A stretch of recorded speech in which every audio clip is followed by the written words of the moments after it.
Good morning, everyone. Welcome to today's edition of KDHL's AM Minnesota program. We have in studio Nort Johnson. He is, of course, the director. I didn't even write it down on here. You believe that? I called and I Community asked for the Marketing official Director. title, the Community Marketing Director. That's what it is.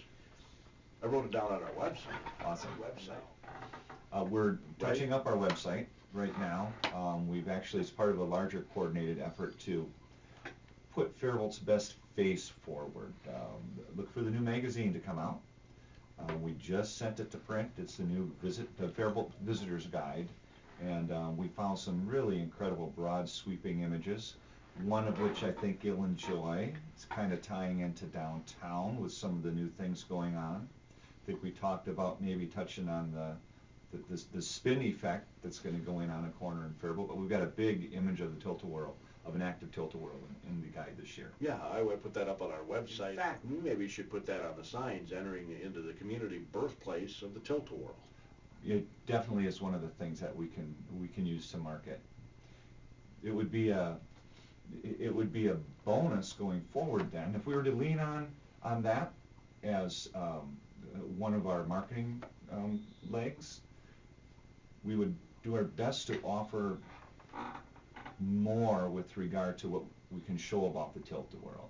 And there's been some conversations about some museum. Sure. And ideally, and this is, now I'm not making any statements that we're going to do this. Right. But from my perspective, ideally, we'd find a place to set up a tilt-a-whirl ride. Oh, of course. So that locals and visitors, maybe it's 2 or 3 days a week, but it could be in a park where we have a few other amenities, and actually come in and have a spin on a tilt-a-whirl in Faribault 2 or 3 days a week all summer. Wouldn't that be something? Yeah, well, I don't know why you couldn't put it in Central Park. Central Park's pretty full. There's some areas though. Actually, do you know where the old tilt-a-whirl plant is, under the viaduct? Yeah, sure. Yeah. There's certainly some areas under there that would be conducive to a visit and setting up a tilt-a-whirl. So, and again, this is just us girls talking here. Nobody's sanctioned anything like that. So, girls? Well, okay, well, I'm fond of girls. We can be guys today. Nort Johnson is the Community Marketing Director for the city of Faribault. You're also in charge of the Main Street program. Yes. Which I'm sure is one of the tie-ins with his tilt-a-whirl Absolutely. car. Absolutely. Restored car, I should say. Restored car, yes. And while tourism will look to the tilt-a-whirl and things like that to market to have people come to town, Main Street really is sort of executing in conjunction with the city those types of projects. And the Main Street group, which has 4 pillars, 4 committees that meet. One of them is promotions. Another one is the events. Well, that's with the promotions. But there's the overseeing group is the Main Street Board of Directors. And we're really looking at some substantial business to get involved with downtown to help improve the district, continue improving the district, by the way. It's a lot of good work that's been done on Main Street. And, you just have to walk up and down to notice that. Oh, we've got a terrific downtown. To be sure. And I'll share with you that we've done a survey in the last several weeks. And the 3 iconic images, and as portrayed by a leadership group in Faribault, Main Street is one of them. Another one, the Shattuck St. Mary's campus, to be sure. Can you guess number 3, which actually came out as number 1 in the survey? Number 3, number 1 in the survey. Survey says? Give you a hint, it'll be 150 years old this summer. The Woolen Mill. Absolutely, absolutely, and that is actually an incredible tourist draw for Faribault. We have a lot of bus tours coming in, a lot of individuals coming in. We had some very good coverage in some national magazines with stories about the Woolen Mills as of late, and it's really helped pick up our tourism traffic. Well, I know when Todd Ginter, your predecessor, was on this program several months back and talked about George Clooney buying blankets for the whole cast of a movie, I put it out on our website. Man, that went internationally, I think. It's a connection from Faribault to the world. It really is. And when you've got that kind of history with, amazingly, one of the simplest of items when you consider it, it's blankets. But with their history with the military and before textiles went overseas to the largest extent, they were king in this country. They were distributed in every state, I understand. Isn't that something? And they're bringing it back. They're really coming back full guns here. They've done a fantastic job. They've found their place in the market for the product. They've got an outstanding marketing team on board there, and the product as good as ever. They've got some of the same equipment that they've been using for decades, making these fantastic products. Yeah, a couple weeks ago, I know Senator Amy Klobuchar stopped by for a tour, and we visited with her on the phone about her visit. Oh, fantastic. What did she think? I missed that. She loved it. Good. Well, she loved it. Loved the woman. And you know, there's a connection there, too. I can't remember exactly what the connection was, but she knew the owner prior to his purchasing of the woolen mill. I don't know if they went to school together, served in maybe a law firm together or something. Oh, very good. Very good. That's nice. Well, I guess it shows the far-reaching effects of the of a solid product, right? Small world, Nort. Small world. So, how many cars total are going to be downtown? Right now, one is refurbished and is going to be placed, and there's another car that there's some fundraising taking place. There's some funds put away for it, but that'll be refurbished as well, and there'll be placement downtown considered for that as well. So there'll be two. So they're both going to be downtown? That's the expectation. Yeah. So. Because I thought it'd be kind of cool to have it off the interstate there where the sign is coming into Faribault. And that could be, depending from a branding perspective, you know, what's the thing that's going to help us have people turn off and spend more time in Faribault? The Tilt-A-Whirl, I think, definitely can be a piece of that. And some of the exercises. I mean, heck, if they'll go see a Spam museum, right? If they'll go see a Spam, no offense to Austin, but if they'll go see it, and I love Spam, don't get me wrong, a Spam museum, don't you think they'll stop for a Tilt-A-Whirl museum? They would, and we want to make sure that we've got the museum. We don't want to disappoint people, so that'll be an important thought going forward as we lean on. And again, something as a branding initiative, or is it a piece of a larger brand that we have? So, the Spam Museum is great. It talks a little bit to our regional, You've been there. Historical. I have. Okay, I've never been in I have, and Spam being a real stable for the troops as well. So, Austin is the same heritage with supporting the military with the Minnesota product, the Spam that we have with the blankets from Faribault. Well, it even goes beyond that. To be sure. You know, well, I shouldn't say beyond that. In addition to that, you know, the city has a sister city, Würzburg, Germany. Okay. Back in the day, I think Faribault woolen mill blankets were some of the items that were donated to folks after they were bombed in Würzburg. Our city befriended their city. They remembered that, and they've adopted us as their sister city. I've heard that. That's again, it's just a very, I don't know what the word is, soft, warm feeling as far as a part of our history here. It's kind of a big deal. Well, one of the things, frankly, that has kept me in Faribault is the big hearts here. Right. We have a big heart. You know, we have the state academies. We used to have the regional treatment center. Right. I mean, just big hearts, open Absolutely. hearts, inclusive of everyone. Certainly, it's important to note those things. And those campuses, very historic in nature and still functioning, right? And, not just a piece of Faribault's history and past, but still a piece of Faribault's present. You mentioned Shattuck, which started out as a military school. Yes. Who did we have up there? Marlon Brando went through there. Oh, I know that. I understand. Yeah. I was backstage and saw where he carved in there. Marlon Brando was here. You saw it. I've heard the legend that it's back there. Wow. I saw it. That's awesome. I did see it. Is it Brent Musburger? Another. Yeah, he's another one. He donated the money for the track over there. Okay. Remember the dedication for that? Yeah. Yeah, Brent Musburger. You know, as we get inquiries for people coming to Faribault for tour, they ask about Shattuck, they ask about the academies, they ask about the woolen mills, and they've heard about our Main Street, that downtown that's looking so restored and awesome. And it really is coming along. There's certainly a distance to go, but when you have the largest historic district in the state outside of the metro area, St. Paul is larger than Faribault, but we've got the biggest outstate designated historic district in the entire state. Why are we number 2 to St. Paul? Correct. So we're bigger than Minneapolis. Well, for a historic district, yes. There's well over 100 buildings that are indicated in our district, so. And that's awesome. However, it does present some other challenges too, right? In terms of any changes you want to make to a building, you have to have approved if you're in a National Register of Historic Places, right? That's correct. And there's and we have on Main Street in Faribault, there's a number of opportunities that exist.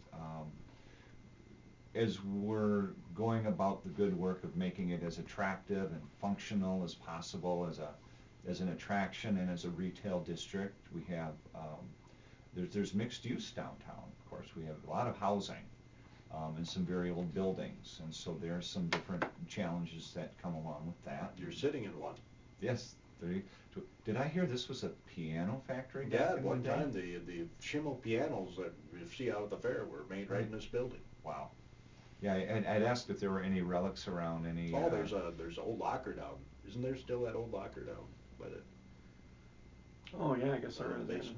There you go. Well, you have to old get employee locker. There you go. Might as well get a photo of that and put it up with this story. Maybe. There's an idea. What do you think, John? We can even we'll get you a photo of the restored car as well, so you can put that in with the. Actually, that'd be a nice tie-in. What color is this going to be? What color? Yeah. A multitude of colors. The restored car. Yeah. But this is one car. This is the one car. Oh. So you're going to do multicolors on the one car. Yes, that's already done.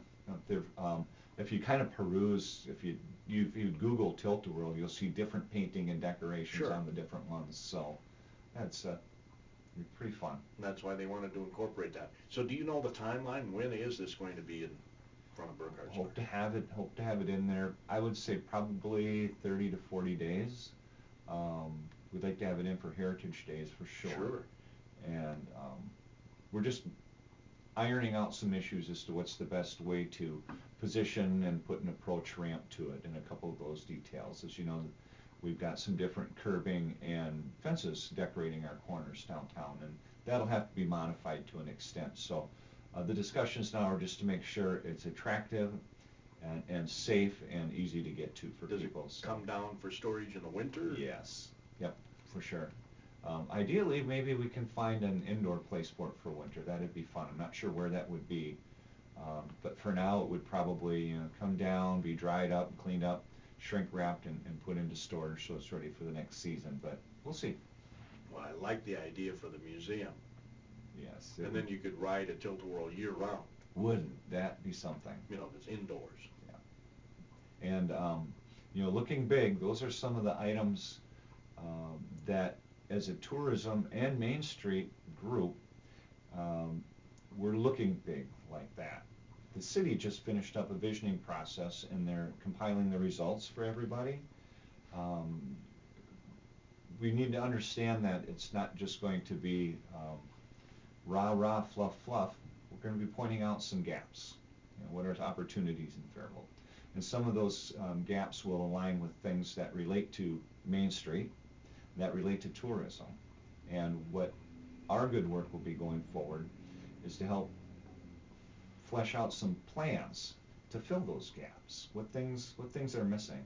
And something that I've learned in my career is that those things that are missing for tourism are missing for locals as well. So the work that we would help outline going forward will not just be for those people coming here for the weekend or for a short stay. There'll be things that'll be nice for the local population as well and add to the quality of life for everybody here. Nort Johnson is our guest today. He's Community Marketing Director for the City of Faribault. He's also in charge of the Main Street program, so you're wearing both hats. Yes, sir. How's that going? It's going well. It really is. Good fortune to work with a lot of wonderful volunteers with the Main Street. Again, we have the 4 committees, and there's a lot of very smart, very experienced and committed people involved with that I get to work with. From a tourism perspective, there's been a good baseline laid down. Faribault's done a decent job with that, and so it's not like we're reinventing the wheel. We're just fine-tuning some things and going forward with that marketing. Well, the beauty, I'm sure you've found already with that organization, is that they are very passionate about Faribault. Absolutely, and well, it doesn't take much to get excited if you're in a room with a few of those people. It's a good thing. Yeah, lots of ideas bouncing in their heads.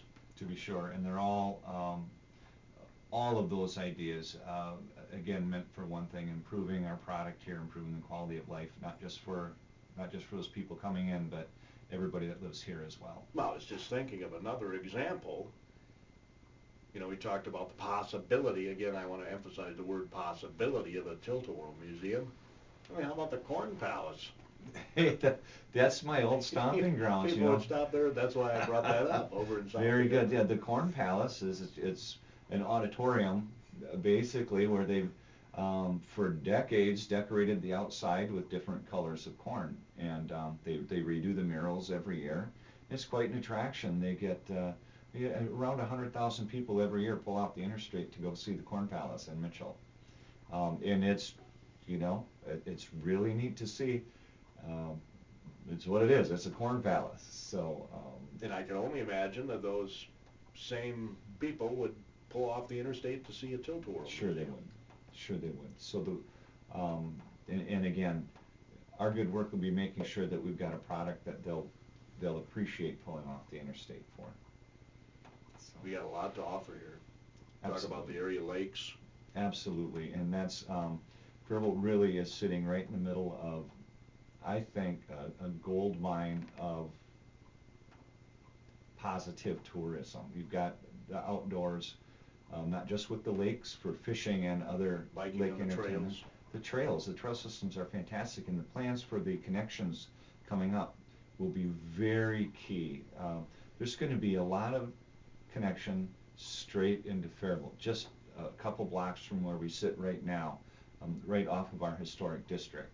What an opportunity, because that's only a growing market sector, and especially now, people aren't afraid to get out on those trails with the big fat tire bicycles they have now that they take out on the snow trails and everything. They're becoming incredibly popular. The Nature Center had an event this year that they pulled off in fairly short notice and got a very good showing. There's fat tire winter bike festivals in other places. I understand there's one in Wisconsin this year, and our friend Glenn down at the Nature Center, I think he said they had 450 bikes show up for that one. You know, that's a nice little boost for your local economy, and it's not a big drain on the resource. They're using an outdoor trail that just, you know, keeps going and can be regroomed and everything else. So it's nice to have those visitors in town. Most definitely. They buy gas, they eat food, they stay in hotels. You bet. They'll, if we're showing them what else we have going on, show at the Paradise, a tour at the Woolen Mills, check out the campuses of our academies up on the bluff just east of us. It's really a good offering. And again, we're working hard to make sure we get it packaged right for people and add product to fill the gaps. Well, you know, you grew up here. This used to be called the Athens of the West, wasn't it? It may have been. This is before your time. I was going to say, okay. But I'm talking years ago. So more than 23 years ago, oh, you're yeah, saying. Okay, very good. Boy, is he dreaming. I do know you remember the Lakers, though. They'll be starting up here real soon again, Nort, and that's another tourism piece. Who doesn't enjoy watching a good baseball game? Absolutely. You know, we've got baseball's part of Faribault's heritage, and well, small town Minnesota heritage, and it's wonderful to see the team still going. There's good products around us as well for baseball. We're so close to a couple of things in the cities, of course, with the Twins and the Saints, and there's no reason Faribault shouldn't be latching onto that as well. Yeah, I tell the young lads all the time that they should be appreciative of that beautiful Bell Field they get to play in. Isn't that field something? Back in the day when we were playing, we had a state tournament that took place down here. It was late 70s, I believe, and that's when I met Cal Griffith. Calvin was down for the state amateur baseball tournament for a little bit. We worked the field. We were baseball rats, I guess you'd call us as young kids. Sure. You know, chasing foul balls and bats from. You know, probably started doing that at 6 or 7 years old, and so down there for the fields, got to meet Cal Griffith. Good old Bell Field. It is gorgeous. Well, I gotta hear more about this Calvin Griffith meeting. What, did he tell you to come try out for the Twins, or what? He did not, but I'll say that, you know, they called him a dinosaur. I remember that.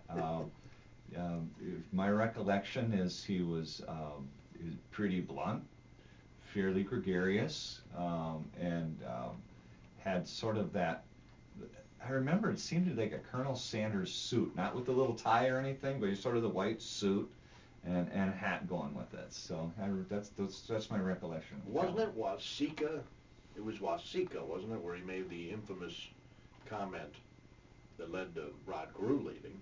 Oh. Wasn't it Wasika?